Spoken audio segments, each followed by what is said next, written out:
So ஈரம் படத்துல வந்து நிறைய ரிசர்ச் இருந்திருக்கும் நீங்க பண்றப்ப, பிகாஸ் அது எங்களுக்கு ரொம்ப புதிய கதை. இன்ஃபேக்ட் உங்களுக்குமே ஒர்க் பண்ற புதுசா இருந்திருக்கும்.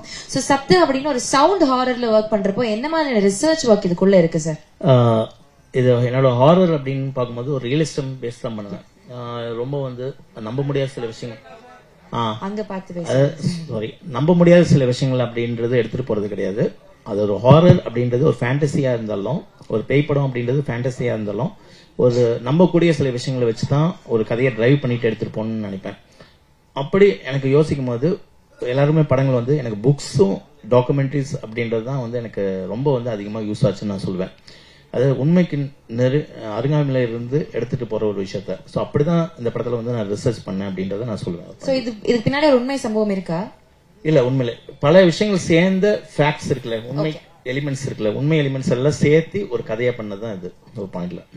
ஹீரோ சார், ஆதி சார், நீங்க ஒரு அழகான ஹீரோயின் வந்து நிக்கி கல்யாணி கல்யாணம் பண்ணீங்க. கல்ராணி சார், நிக்கி கல்ராணி. ஓகே, இந்த படத்தோட பேக்ரவுண்ட்ல எங்கேயுமே ஹீரோயின் இல்ல. நீங்க பேசும்போதும் சரி, டைரக்டர் பேசும்போதும் ஹீரோயின் படத்துல 3 பேர் இருக்காங்கன்னு நினைக்கிறேன். யாரை பத்தியும் பேசல. ஏன், என்னாச்சு? ஹீரோயின் உங்களுக்கு ஹீரோயின் யாரை புறக்கணிக்காங்களா? இது அதுக்கான படம் கிடையாது சார். ஹீரோக்கே ரெக்கையை போட்டாங்க பாருங்க.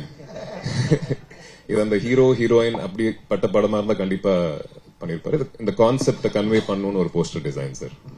அடுத்த படத்துல கண்டிப்பா ஹீரோயினோட மெயினா என்னன்னா, இப்போ வந்து ஃபார் எக்ஸாம்பிள் சிம்ரன் லைலா அப்படின்றது வந்து ஒரு அப்போ வந்து எவ்வளவு பெரிய முன்னணி நடிகைகள் இன்னைக்கு வரைக்கும் ஒரு மதிப்பு மரியாதை அவங்கள்ட்ட இருக்கு அப்படின்றது உங்களுக்கு நல்லாவே தெரியும் ஒரு பாயிண்ட்ல.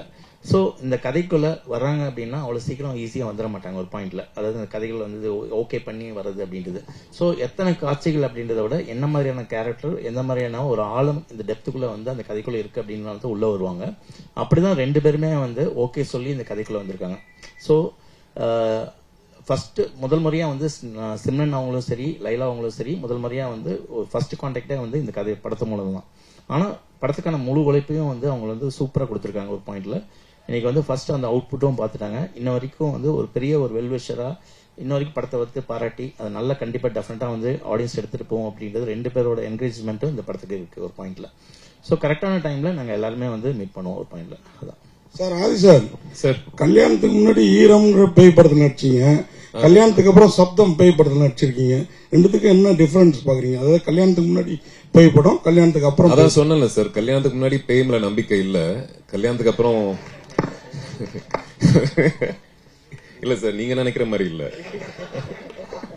சார். ஈரம்ன்ற படத்துல வந்து ஒரு தண்ணியில வச்சு பண்ணீங்க நீங்க. இப்ப இதுல வந்து இந்த வவ்வால் சம்பந்தப்பட்ட எல்லாத்தையும் வச்சு பண்றீங்களா? அதனுடைய என்ன கதை சொல்லுங்க. கதை உங்களுக்கு டெய்லர்ல கொஞ்சம் சொல்லியிருக்கோம். இப்ப நீங்க பேய் கதை, இந்த கதையை வந்து செலக்ட் பண்ணி எடுக்க காரணம், செலக்ட் பண்ண காரணம் தான் எப்படின்னா வந்து எல்லா டேரக்டருக்கும் வந்து ஒரு சின்ன ஒரு அடையாளத்தை வச்சுட்டு போவோம். இப்ப ஈரம் வந்து தண்ணீர்ல ஒரு பேய் அப்படின்னு சொல்லும் போது ஒரு பெரிய ஒரு வந்து ஒரு அப்ரிசியேஷன், ஒரு பாராட்டு கொடுத்தீங்க, ஒரு இடம் கொடுத்தீங்க. சோ இப்ப அடுத்து ஒரு பேய் படம் கொடுக்கும்போது ஒரு சவுண்ட் பேஸ் பண்ணி ஒரு சேலஞ்சிங்கா ஒரு படத்தை கொடுக்கணும் அப்படின்ற ஒரு பாயிண்ட் தான். கதை February 28 சார். சார் ஆதி சார் ஒரு கேள்வி. சார் ஆதி சார், நீங்க தமிழ்ல நிறைய படங்கள் பண்ணீங்க. படங்கள் எல்லாமே வந்து இட் வாஸ் கிரிட்டிக்கலி அக்ளைம்டு. படம் நல்லா போச்சு இல்லன்றதை விட ஆதியோட ஆக்டிங் வாஸ் அப்ரிஷியேட்டட். பட் இருந்தாலும் ஏன் உங்களோட வாய்ப்புகள் இங்க கம்மியா? இல்ல யூ சூஸ் பிலிம்ஸா, எனக்கு இந்த மாதிரி தான் பண்ணணும் அப்படின்ற ஒரு கட்டாயத்தில் இருக்கீங்களா? நீங்க வாய்ப்புகள் தான் கம்மிங்க. அதுக்கான காரணம் என்னவா நீங்க பாக்குறீங்க சார்? தெரியலங்க, அது எனக்கு தெரியல. நான் ஓடிக்கிட்டு தான் இருக்கேன், கால் வலிக்கல, இன்னும் ஓடிக்கிட்டே இருப்பேன். ஐ திங்க் எக்ஸ்பெக்ட் பண்றேன் நல்ல படங்கள், நல்ல வாய்ப்பு, நல்ல ப்ரொடக்ஷன் ஹவுசஸ்ல இருந்து வரும்னு எக்ஸ்பெக்ட் பண்றேன். என் வீடு இங்க தாங்க, நான் எங்கேயும் போல. நான் தெலுங்கு படம் பண்ணணும்னா ஃபிளைட் ஏறி ஷூட்டிங் பண்ணிட்டு திருப்பியும் வீட்டுக்கு தான் வருவேன். ஸோ இங்க தான் இருக்க போறேன். நல்ல வாய்ப்புகள் வந்தா அதிகமான படங்கள் பண்ணணும்னு எனக்கு ஆசையா இருக்கு. செய்திகளை உடனுக்குடனும் துல்லியமாகவும் தெரிந்து கொள்ள சப்ஸ்கிரைப் பண்ணுங்க.